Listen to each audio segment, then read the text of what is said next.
누가복음 2장 8절부터 보십시다. 14절까지. 그 지역의 목자들이 밤에 밖에서 자기 양떼를 지키더니 주의 사자가 곁에 서고 주의 영광이 그들을 두루 비추매 크게 무서워하는지라. 주의 영광이 그들을 두루 비추매. 여기서 말하는 영광, 영광에 대해서 제가 과거에 설명드린 적 있죠. 이 유래된 원래 유래 말은 무거움, 무게라는 의미에서 나온 말이고, 명예, 영예, 찬양이라는 의미도 있고 여러 가지 의미로 쓰여요. 그래서 주의 영광이란 말이 쓰였고, 제일 밑에 보면 지극히 높은 곳에는 하나님께 영광이요라는 말이 또 쓰였죠. 영광이.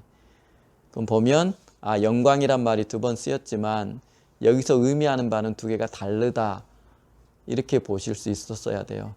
그래서 제가 항상 모든 성경을 볼 때 문맥을 보시라고 그랬죠. 그러면 주의 사자가 곁에 서고 주의 영광이 그들을 두루 비추매 할 때 영광은 아마도 사도행전 12장 7절에 보면 그 사도가 옥에 갇혔을 때 주의 천사가 나타날 때 주의 광채가 두루 비추매라는 구절이 있죠. 그런 의미의 영광이겠죠. 여기서는. 그러니까 이것을 연습하시라고 제가 자꾸 얘기를 드리는 것이에요. 성경을 문맥에 따라 보는 법. 10절. 천사가 이르되 무서워하지 말라. 보라, 내가 온 백성에게 미칠 큰 기쁨의 좋은 소식을 너희에게 전하노라. 이게 복음이죠. 그리고 이 복음이 담긴 그릇, 그 내용을 로마서 1장에 예수 그리스도에 대한 것이라고 표현을 하죠. 그러니까 복음이란 말은 그 말을 그대로 기쁜 소식이, 그리고 그 기쁜 소식이 뭐냐? 바로 예수 그리스도에 대한 것이란 말이죠. 11절. 오늘 다윗의 동네에 너희를 위하여 구주가 나셨으니 곧 그리스도 주시니라. 이 그리스도 주란 말은 다분히 누가가 의도를 갖고 쓴 말 같아요. 이거 나중에 한번 설명드릴게요. 12절. 너희가 가서 강보에 쌓여 구유에 누여 있는 아기를 보리니 이것이 너희에게 표적이니라 하더니. 13절. 호련히 수많은 천군이 그 천사들과 함께 하나님을 찬송하여 이르되. 계시록 5장에 나오는 막 그 장면이 떠오르죠. 14절. 지극히 높은 곳에서는 하나님께 영광이요, 땅에서는 하나님이 기뻐하신 사람들 중에 평화로다라고 돼 있죠. 지극히 높은 곳에는 하나님께 영광이요. 예수님께서 세상에 오신 것이 하나님께 영광이 된 거죠. 삼위일체 안에서 성부와 성자와의 관계에 제가 설명드렸죠. 성자 예수님은 아버지께 영광을 드리러 세상에 오신 분이죠. 요한복음에 나오죠. 그리고 성부 하나님은 그 예수님께 영광을 돌리는 분이죠. 서로에게 영광을 돌리는 관계에 있다라고 제가 삼위일체 설명할 때 설명드렸죠. 그러니까 이 부분은 전반절은 삼위일체 하나님의 관계에서 보실 수 있는 영광이에요. 그런데 이것이 땅에서는 하나님과 인간의 관계에서는 어떤 의미냐면 기쁨이 되고 그것이 동시에 평화가 되는 것이에요. 그래서 기쁨이란 말은 평화, 이 말하고 뉘앙스가 유사해요. 여기서 이 기쁨이 평화가 되니까 우리에게. 그러니까 단어는 달라졌더라도 그 의미가 가지고 있는 뉘앙스는 똑같은 말이 되겠죠. 여기서 말하는 기쁨과 평화는. 그리고 예수님께서 세상에 오심으로써 주어진 이 기쁨, 그리고 이 평화는 어떤 거겠어요? 세상에서 발견될 수 없는 예수로만 세상에 주어졌던 평화라는 것도 이전 얘기를 나눴기 때문에 충분히 이해하실 수 있겠죠. 기억하죠? 예수님께서 내가 너희에게 평안을 주는데 이 평안은 세상에 줄 수 없다라고 말씀하신 적 있죠. 기억나시죠? 그렇죠? 그래서 우리가 집을 샀다거나 내가 성공했다거나 그런 물리적인 평안하고 차원이 달라요. 예수님으로 인해서 처음 세상에 주어지는 예수에게서만 나오는 평안이죠. 기억나시죠? 기쁨도 마찬가지예요. 우리가 뭘 얻거나 성공해서 나타나는 그런 물리적인 기쁨이 아니란 의미예요. 그래서 평안이란 말, 평화라는 말도 사실은 기쁨이라는 말과 용례가 비슷한 거죠. 사실은 단어는 다르지만. 왜냐하면 예수님에게서만 흘러나오는 것이에요. 세상에 없는 것이에요. 세상이 줄 수 없는 평안이죠. 그러니까. 자, 이런 맥락을 쭉 보세요. 자, 제가 먼저 책을 하나 소개해 드릴게요. 제가 소개해 드린 적 있죠. 자, 길선주 목사님에 대한 책이에요. 생명의 말씀사에서도 나온 게 있고, 요거는 두란노에서 나온 거죠. 자, 원래는 과거에 한번 출판됐던 것을 절판되자 이 길선주 목사님의 증손 되시는 길진경 목사님이란 분이 자기 증조 할아버지에 대한 책을 다시 내서 나온 책이 바로 이 책이에요. 길선주 부흥의 새벽을 열자. 자, 다른 목사님들도 그런 얘기를 자주 하세요. 우리가 신앙의 선배들의 글을 읽으면 얻는 유익들이 있죠. 이분들이 당대 시대 그 어려움 중에 어떻게 예수를 믿었고 그 어려움을 신앙 안에서 어떻게 극복해 나갔고 어떻게 생을 마쳤는지가 읽다 보면 우리에게 어마어마한 유익을 줘요. 그리고 신앙에 힘을 줘요. 그래서 경건서적이나 이런 책들, 신앙의 조상들의 책을 읽는 게 도움이 되는데, 제가 이 책을 가끔 소개해주고 보라고 하는 이유가 뭐냐면은, 이분이 어떤 여정을 통해서 예수를 믿게 되었는지 그 여정이 우리한테 도움이 되기 때문에 그래요. 자, 이분은 구 한말에 살았던 분이에요. 조선이 망하고 대한제국이 세워지고 일제가 들어오고 뭐 청일 러일 전쟁이 벌어지고 그 당시 분이세요. 1세대 목사님이시죠, 사실은. 또한 평양 대부흥운동의 주역이기도 하시죠. 그 어려운 시대에서 이분이 허무한 세상 어떻게 살까라는 고민을 했던 여정이 처음부터 쭉 기술되어 있어요. 이렇게 써 있어요. 허무한 세상 도를 찾아서. 그러면서 산천을 누비고 도를 닦으며 선도를 닦으며 끊임없이 진리를 찾기 위해서, 도를 찾기 위해서 노력을 하세요. 자, 그 여정을 우리가 했으면 좋겠다는 생각이 저는 자꾸 들어요. 여러분들도. 그래서 소개해 드리는 것이에요.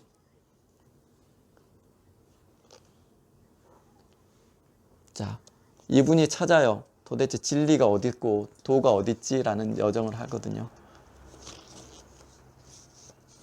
자, 우리식으로 말하면 구원을 찾으러 끊임없이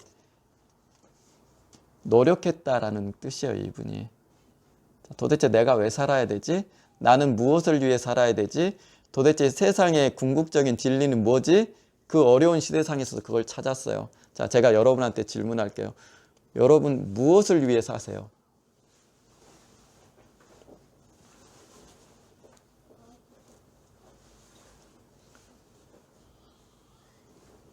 무엇을 위해 사세요, 여러분들은? 왜 사세요? 적어도 이런 분들은 이것에 대해서 고민하고 그것을 찾기 위해서 몸부림치는데, 우리 그리스도인들은 그래 본 적이 없어요. 대부분의 사람들도 그런 고민을 안 하죠. 저는 하라고 그런 얘기를 해드리는 것이, 왜냐하면 여러분들이 그 답을 내지 못하면서 왜 사시냐는 거예요. 왜 아는 것처럼 궁금해하지 않고 고민하지 않아요. 여러분의 문제인데. 이분은 그 과정이 있어요. 마치 학생이 진리를 추구하는 것처럼 그 과정을 고스란히 겪어내요. 저와 여러분이 해야 될 작업이거든요, 이게. 자, 또 한 권의 책 소개해드려요. 자, JYP 대표 있죠, 박진영 씨. 그분이 책을 냈어요. 책 제목이 뭐냐면 무엇을 위해 살죠? 라는 책이에요. 본인의 성장기와 그리고 믿음이란 말, 믿음의 세계를 이해해가는 과정이 후반부에 쭉 기술해야 되었어요. 도대체 안 믿어지는데 뭘 믿는 거예요, 도대체 그리스도인들은.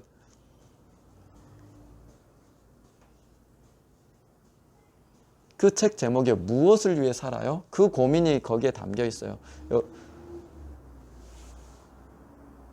그런 분마저 그 고민을 하는데 저와 여러분은 그런 고민을 안 하죠.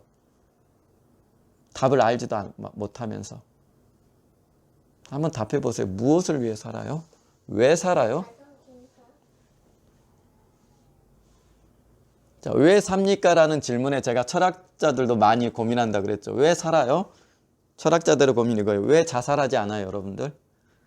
내가 왜 사는지, 무엇을 위해 사는지, 이 허무한 인생, 이 길선주 목사님이 던졌던 질문처럼 허무한 인생 왜 살아요?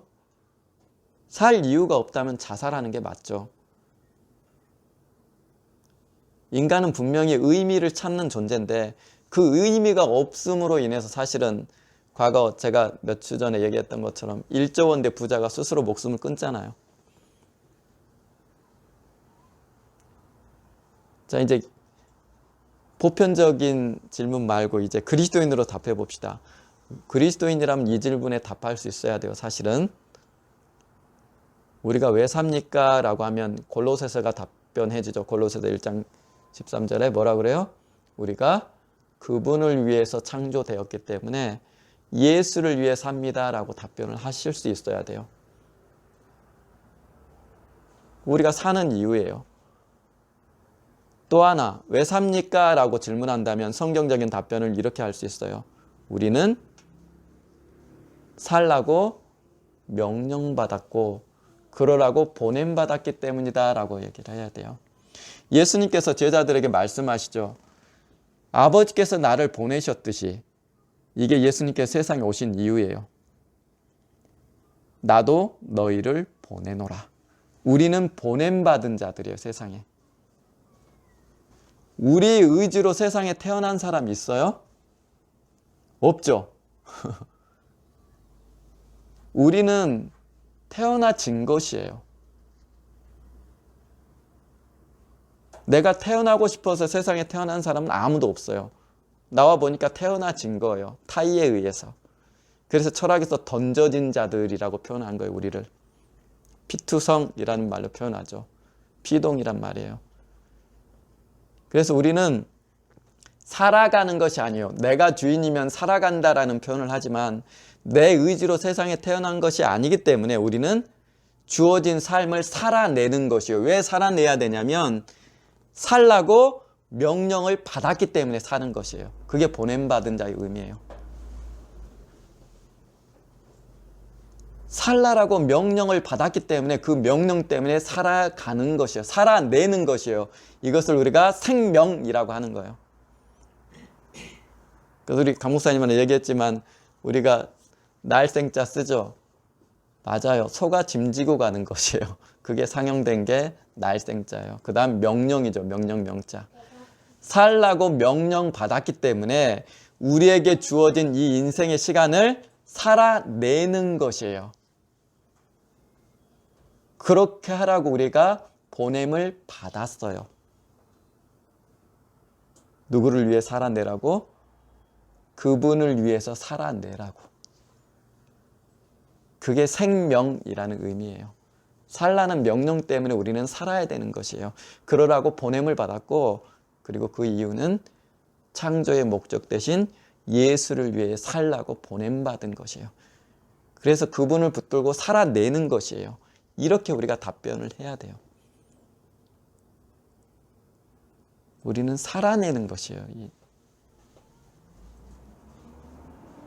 자, 그래서 사실은 예수 믿기 때문에 우리가 이 답변을 할 수 있잖아요. 예수 안에서. 그러나 예수 믿지 않는 사람들은 이 답변을 할 수 없기 때문에 이런 질문들에 대해서 숨이 그리고 답답함이 있어야 되는 게 정상이에요. 이런 답변도 본인은 할 수 없고 아무도 예수 믿지 않으면 이 답변에 답변할 존재가 없어요. 근데 그런 질문에 답변할 수 없는 게 답답하지 않으세요, 여러분들? 왜 자기 인생에 대해서 고민하지 않으세요? 자, 우리는 그렇다 칩시다. 자, 이걸 생각해 보면 좀 더 설명해져요. 자, 아까 우리가 찬송 부를 때 나오죠. 험한 준령 넘느라 마음이 고나다. 세상이란 무거운 짐을 지고 찬송가 가사에 나오죠. 근데 그 세상은 어떤 곳이에요? 어둡고 흑암, 고통스러운 곳이라고 찬송가 가사에도 나오죠. 그렇죠. 이것은 믿는 저와 여러분뿐만 아니고 성경도 말하지만 예수 믿지 않는 사람도 사실은 다 알고 있는 내용이에요. 고민하지 않아서 그렇지. 자, 한번 생각해 봅시다.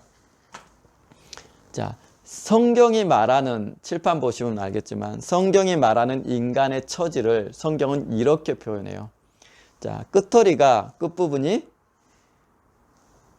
놈 자자를 써서 인간을 표현하는 그 표현만 제가 몇 개 추려봤어요. 보세요.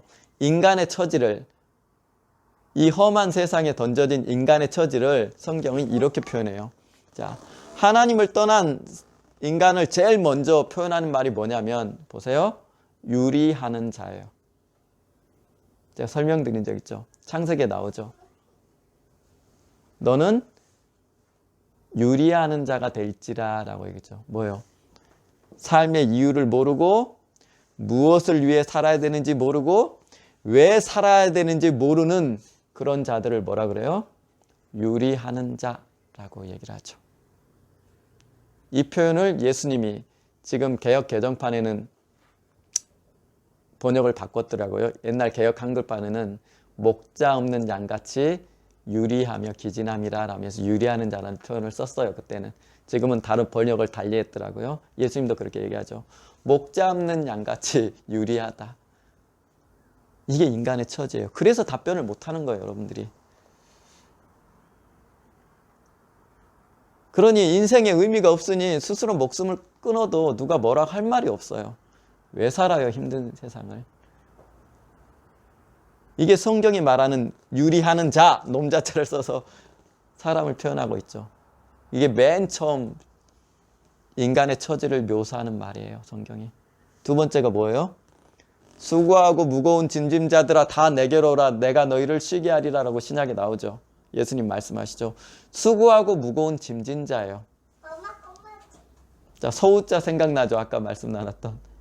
그렇죠. 태어나 보니까 과거 우리 한국 속담에도 이런 속담 있죠. 남자는 태어날 때부터 지게를 지고 태어난다. 그 속담이 생각나는 말이에요. 사실 예수님의 이 말씀이. 수고하고 무거운 짐진 자. 여기도 자가 붙었죠. 이게 인간의 처지예요. 태어나 보니까 사는 게 너무 힘들어요. 그렇죠? 저기 다효리가 있지만 앞으로 제가 살아갈 세상은 우리가 사는 세상보다 몇십 배 더 어려울 거예요. 누구나 예상 가능하죠. 끊임없이 경쟁하고 싸우고 갈등하고 미워하고 물고 뜯고 전쟁하고 사륙하고 이게 세상이잖아요. 험한 줄령 넘느라 온몸이 고난이라고 아까 찬송가 가사에 나오죠.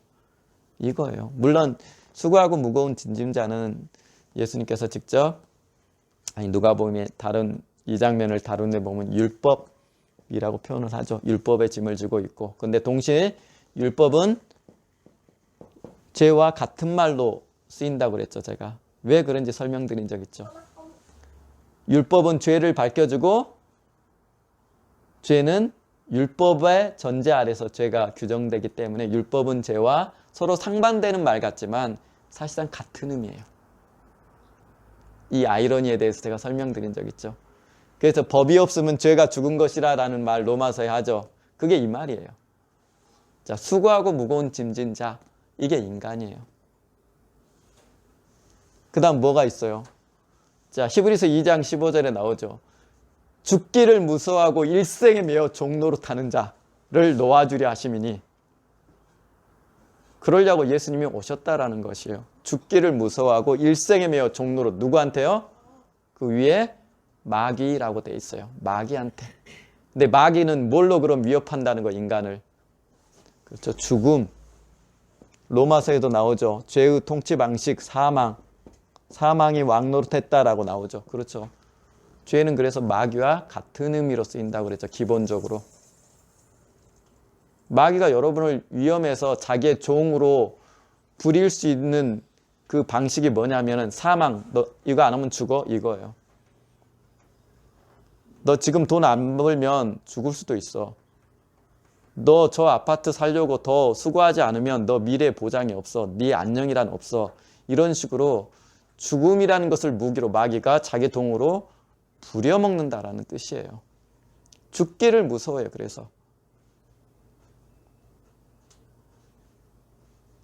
그래서 두려움의 두 가지 이유에 대해서 과거에 설명드린 적 있잖아요. 죽음이 두려워서 그런 거예요. 왜 사람들이 더 많은 재산을 가지려고 그래요? 이미 충분한데도 인생의 시간을 더 가지려고 노력을 하죠. 왜 그래요? 그렇죠? 죽음이 두려워서 그래요. 더 많은 재산을 가져야만 내 죽음이 조금 완화되고 나의 안녕이 보장될 거라고 그렇게 생각하기 때문에 더 많은 재산을 가지려고 고작 80년 사는 인생 가운데서 이것을 위해 자기 인생을 허비하는 것이에요. 예수 믿는 사람들이 예수 떠나는 이유 중에 하나가 바로 이거예요. 우리의 안전은 예수에게서 나오는 건데 다시 세상의 것이 자기의 안녕을 보장해 줄 거라는 착각 속에서 이쪽으로 끌려가는 것이에요. 이 일을 누가 하겠어요? 마귀가 한다는 뜻이에요.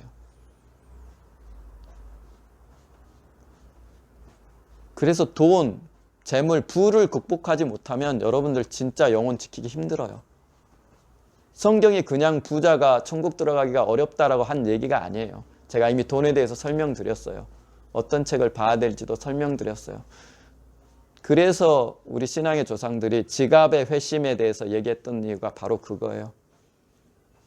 돈이 주인이 될 것이라고 예수님이 얘기를 했죠. 그런 거예요. 왜 그래요? 죽음의 두려움 때문에 여러분들이 거기에 끌려다니는 것이에요. 그 일을 마귀가 하죠. 자, 죽기를 무서워하여 일생에 매여 종로로 타는 자. 그러니 이런 인간들이 세상에 뭘 토해내요? 그렇죠. 끊임없는 죄, 갈등, 미움, 사륙하고자 함. 그래서 수많은 전쟁들이 지금도 벌어지고 테러가 벌어지고 다이아몬드 하나를 차지하기 위해서 블러드 다이아몬드란 말 들어본 적 있죠. 수많은 아이들이 노동을 착취당하면서 살해당하면서 채취한 다이아몬드가 세계에 유통되죠. 그게 인간이에요. 그러니까 세상 자체를 뭐라고 부릅시라 그랬어요. 성경이 지옥과 같은 곳이라고 발견을 하셔야 되는 거예요. 그리고 그 지옥을 인간이 만들고 인간을 그렇게 만든 이유자는 누구냐? 마귀라는 존재라는 얘기예요. 그래서 인간이 이런 존재라는 것, 이런 처지에 있다는 것, 그리고 마태복음 4장이 세상을, 그런 세상을 뭐라고 표현해요? 예수님 오시는 장면에서 사망의 땅과 그늘에 앉은 자라고 표현을 해요. 세상을 뭐라고 봐요? 그 앞부분에는 흑암이라고 불러요. 사망의 땅과 그늘에 앉은 자, 이게 우리 인간이란 뜻이에요. 그래서 자기 자신에 대해서 고민하고 세상을 면밀히 한번 보세요. 인류사를 보면 어떤 반응을, 예수 몰라도 어떤 반응을 정상적인 인간이라면 해야 되냐면 내가 세상에 존재하는 것이 진짜 숨막히다라는 것을 이해하셔야 돼요. 숨막혀 하셔야 돼요, 여러분들.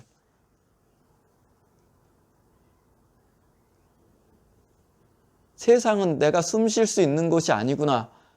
어휴, 숨 막히네. 이런 생각을 하셔야만 정상이에요.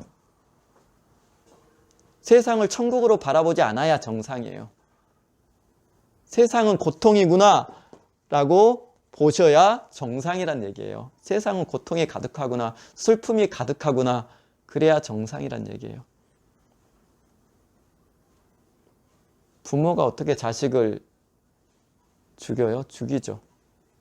임진왜란에 관련된 책 보면 자식을 잡아먹는 기록들이 징비록에만 있는 게 아니에요.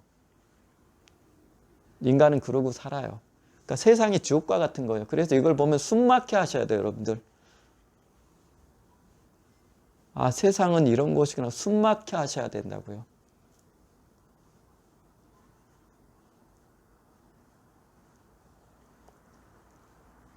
자, 그러니 인간이 길선주 목사님 같은 분이 회심하기 전에 세상은 허무하구나, 이것을 경험하고 나고 했던 결론이 뭐예요? 허무. 끊임없이 청일전쟁, 러일전쟁 한복판을 걸어오셨어요, 그분은. 자, 허무하다라는 것을. 그래서 도를 찾아 끊임없이 헤매요. 자기의 구원을 찾아. 이 과정이 필요하다는 얘기를 하는 것이에요. 그래서 이분이 다다른 것이 바로 예수 그리스도라는 분에게 다다르죠. 숨막혀 하셔야 돼요. 세상을 보면서 여러분들. 숨이 쉬어지세요. 이거 보면서. 난 숨이 안 쉬어져요.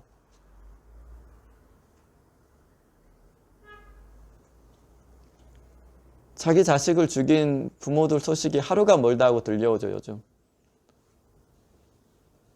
엊그저께 또 40대 가장이 자기 아내와 자기 두 자녀를 죽이고 어디서 뛰어내렸다는가? 하루가 멀다 하고 드러나요. 이건 과거에 있었고 갈수록 심해질 거예요. 왜냐? 돈이 지배하는 세상에서는 그럴 수밖에 없어요. 얼마나 숨 막혔을까 싶어요, 한편으로.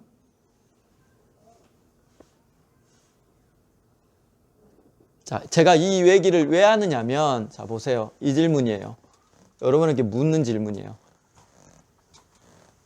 예수님의 오심이 여러분한테 기쁨이 되세요?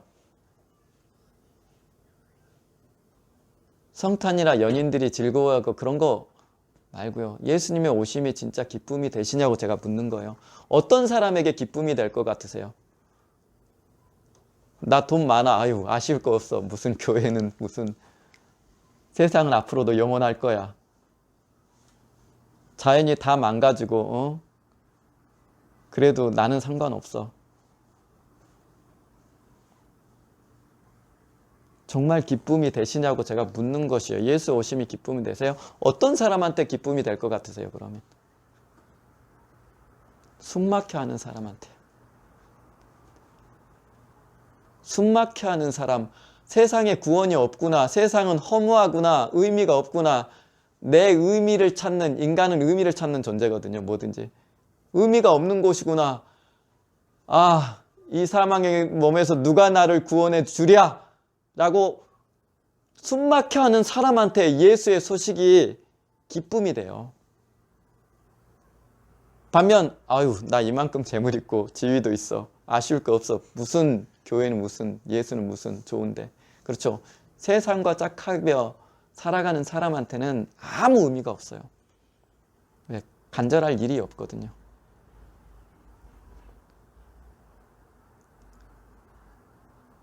공기 한 모금이 소중한 사람들이 있어요. 제가 과거에 한번 설명드렸어요. 세상을 설명드릴 때. 자, 우리 군부대 할 때 유격 받죠. 유격 받으면 가스실에 들어가요. 그쵸? CS탄 터뜨려서 한 몇 분 있죠.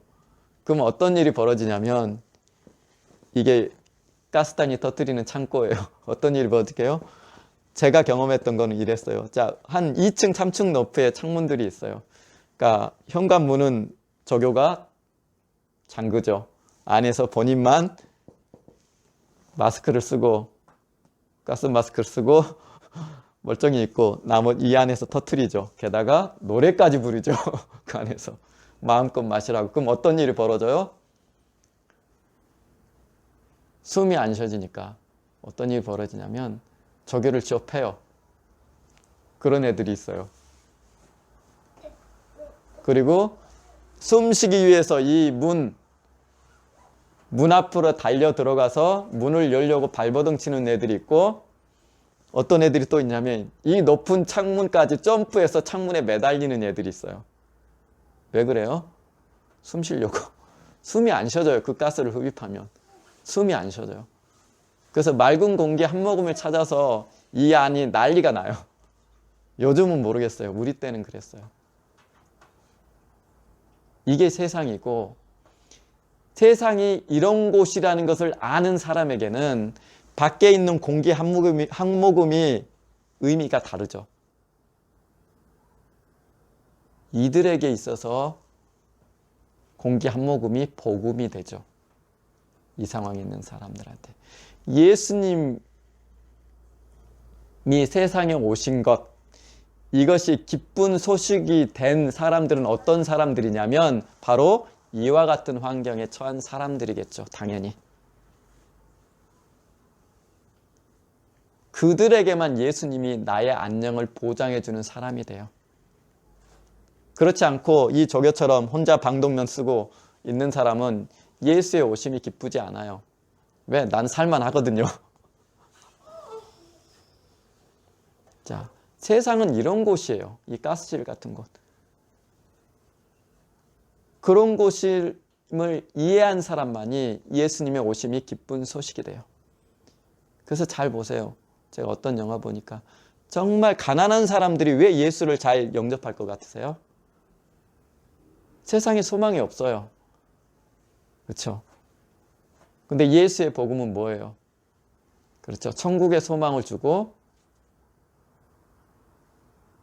그렇죠. 세상 것을 의지하지 않게 하고, 거기서 무게를 두지 않게 하죠. 그래서 가난한 사람들이 예수를 영접하기가 쉬운 것이 이유가 뭐냐면 그들은 의지할 게 없어요. 부자들은 돈을 의지할 수 있어요. 자기 지위를 의지할 수 있어요. 하지만 이들은 의지할 게 없어요. 그러니 예수의 복음은 이들에게 어마어마한 거예요. 그래서 우리나라에 천주교가 전래됐을 때 보시면 대부분 어떤 사람들이에요? 여기 사람들이에요. 네. 불평등한 세상에서 예수님이 평등을 말씀하시죠. 너희 종들도 평생 착취와 억압 가운데 살았지만 예수님은 모든 일을 평등하게 보시고 그리고 너희도 천국에 들이신다라는 복음이죠. 그러니 사람들에게 말 그대로 기쁜 소식이죠.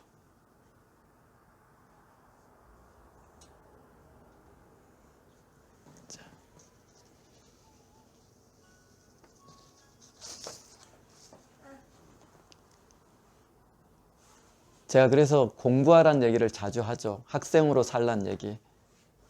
세상 지식도 어마어마한 필요가 있어요. 여러분들이 이런 것들을 이해할 때. 그래서 세상을 소망 둘 곳이 아니에요. 여러분들. 자, 이 기쁨은 아까 봤듯 예수로부터 흘러나오는 것. 그래서 요한복음 16장이라든지 요한복음 15장에 보면 예수님께서 뭐라 그러냐면 이 기쁨이라는 것은 뭐냐면 세상에 줄 수 없는 것이다 얘기를 해요. 세상에서 오는 게 아니에요. 여러분들. 땅 샀다고 집 샀다고 내가 1억짜리 샀는데 5억 됐다고 그런 물리적인 그런 게 아니에요. 게다가 그런 건 영원하지도 않고 하나님께서 여러분을 취하시면 여러분 것도 아니죠. 아무것도 아니에요. 하지만 세상은 그렇게 여러분을 현혹하죠. 그거 있으면 내가 안전할 거라고. 그래서 예수 믿는 것은 여러분의 결단을 하셔야 돼요. 내가 예수를 따를 것인지 세상을 따를 것인지 결단하셔야 진짜 예수 믿는 사람이 될 수 있어요. 예수 믿고도 여러분의 부를 쌓기 위해서 여러분이 예수와 관계없이 노력하고 있다면 그 사람은 정말 본인이 예수 믿는 사람인지 아닌지 고민하셔 보셔야 돼요. 예수 믿지 않는 사람일 경우가 많아요. 제가 여러 번 얘기하죠. 여러분들 교회 와서 교회의 거룩한 정서를 경험할 수 있어요. 은사를 경험할 수 있어요. 하지만 그 사람 예수 믿는 사람이 아닐 수 있어요.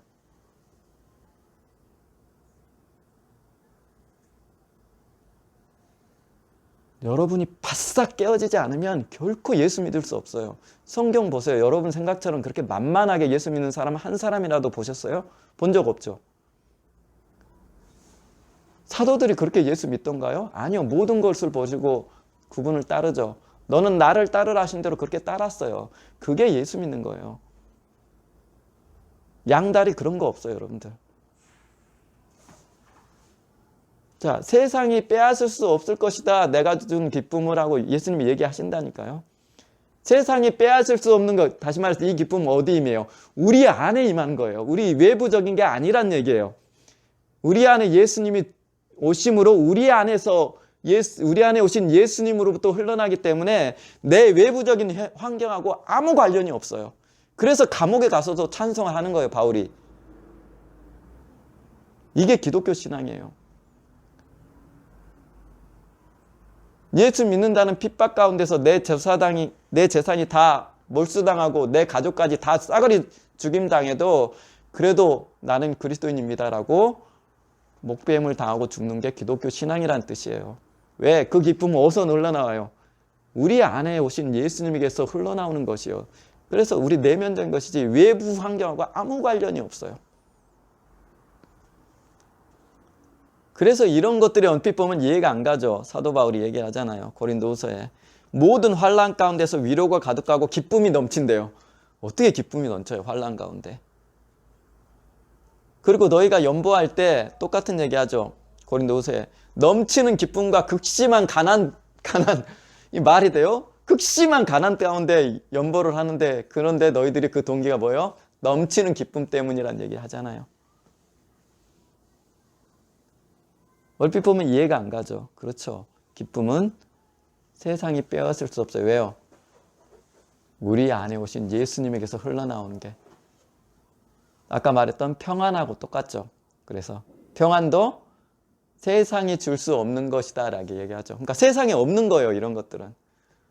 이런 것을 맛본 사람들은 어떤 반응하냐면 세상에 어떤 것을 요구해도 흥미가 안 느껴져요. 내가 너 1억 줄게. 예수 믿지 마. 그 1억 뭐 할 건데? 이렇게 반응하게 돼요. 왜? 아무 의미가 없어요. 세상 그 일이. 예수만이 의미가 돼요. 내 인생, 내가 존재하는 인생의 의미, 존재의 의미가 되기 때문에 너 내가 집 한 채 줄게. 그거 뭐 하게요? 이렇게 반응하게 돼요. 뭔지 알겠죠, 이게? 그렇죠. 우리 내면에 오신 예수님에게서. 그게 크리스마스예요. 이런 사람만이 예수 믿는 게 본인한테 기쁨이 돼요. 그래서 예수 믿는 것이 무엇인지 심각하게 정말 고민하세요. 지금은 아니에요, 여러분들.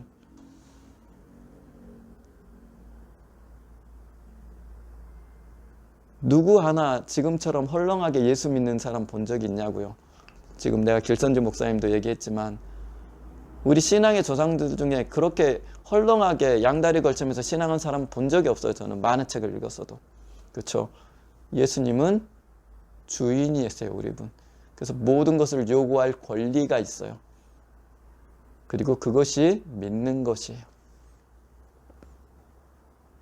자, 질문 주세요. 예수 오심이 기쁨이 돼요? 그렇죠. 구원을 바라고 숨막혀 하는 사람에게는 어마어마한 복음이 있죠. 그들에게는 복음의 능력이 어마어마하죠. 하지만 이 물리적인 것들에 오염되고 전염되어 있어 지배당한 사람들에게는 여전히 본인이 왕일 뿐이에요.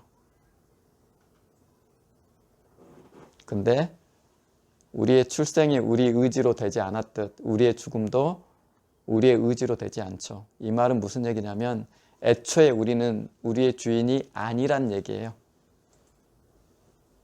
보냄받은 자일 뿐이라는 의미예요. 이것을 내가 보냄받은 자라는 것을 예수 믿음으로 알게 되는 것이에요.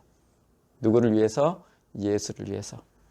이게 인간의 사용법이기 때문에 인간은 예수를 받아들이고 그분 아래 있을 때 그분을 위해서 쓰일 때만 행복하게 돼 있어요.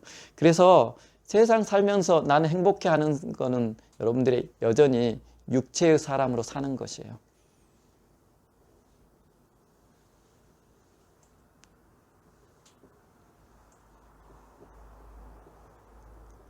자, 메마른 땅이 비를 기다리듯 목마른 사슴이 시냇물을 찾아 방황하듯 그 상황에서 만난 물 한 모금은 의미가 다르죠. 이게 복음이에요. 이때 복음이 어마어마한 힘을 갖고 일하는 것이에요. 이 간절함 가운데. 이때 예수님이 세상에 오신 것이 우리 모두에게 기쁨이 되는 것이에요. 자, 오늘 여기까지 하십시다.